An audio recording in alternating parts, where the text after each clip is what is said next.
Hi everyone, Pam here from Creative Homescaping. In today's video, I am going to take you through the process of how we demoed our existing living room floor and then how we laid down the new hardwood flooring. So stay tuned. In order to do the floor in the living room, we had to move most of the items out of there, and most of them ended up in our dining room and our guest bedroom.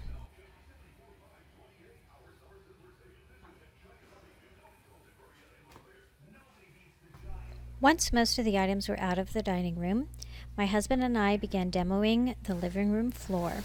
We started in different areas. I started over here, and as you can see, we did leave some of the big pieces of furniture in the room, and we're just going to shift them around.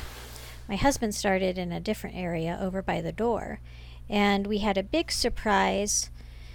The entryway area had concrete under it, not plywood subfloor like the rest of the living room.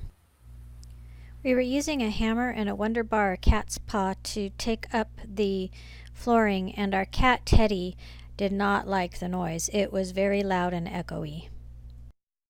So he hid on top of a cabinet in our bathroom.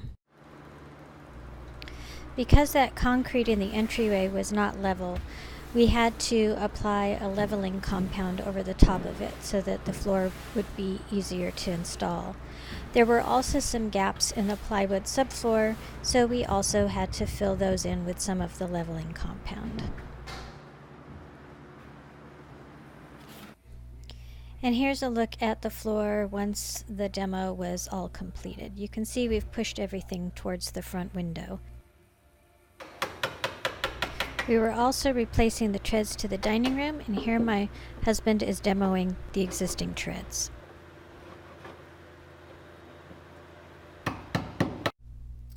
Here's a look at the treads once he was done demoing them. In the background, you can see a roll of tar paper that we're going to be putting down on top of the subfloor.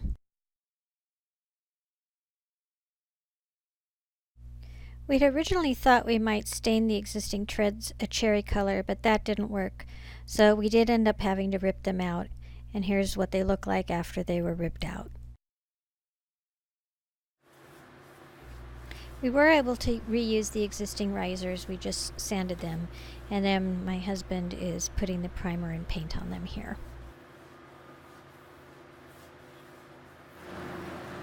While the tread paint was drying, we began to put down the tar paper over the plywood subfloor.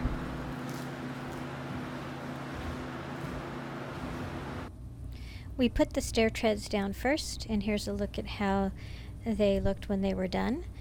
They now match the stairs that lead to our upstairs area.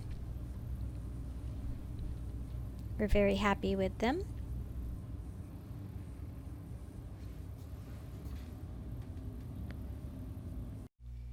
Here's a picture of the nailer that we used to put down the floor. We rented this at Home Depot for a couple of days. The wood we used was from Lumber Liquidators, Bella Wood 3/4 inch Brazilian cherry. And here's the floor after the first few rows were laid down. We started at the top of the stairs down into the dining room because that was the most exposed area and we wanted a full board there.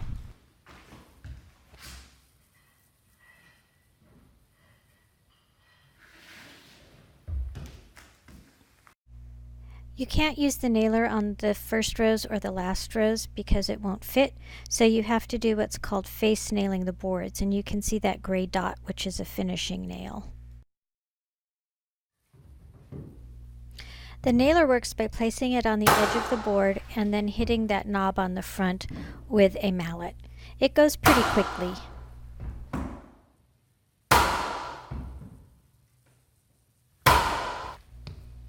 The trickiest part of installing the floor is cutting around areas like this trim at the stairwell.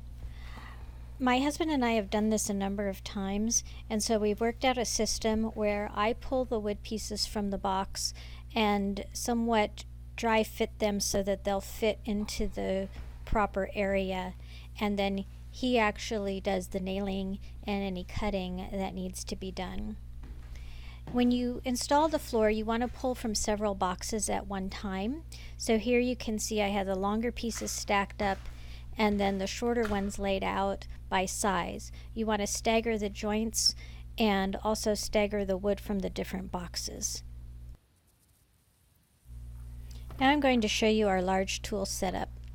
Out here on the front porch area, we had the air compressor set up that runs the nailer.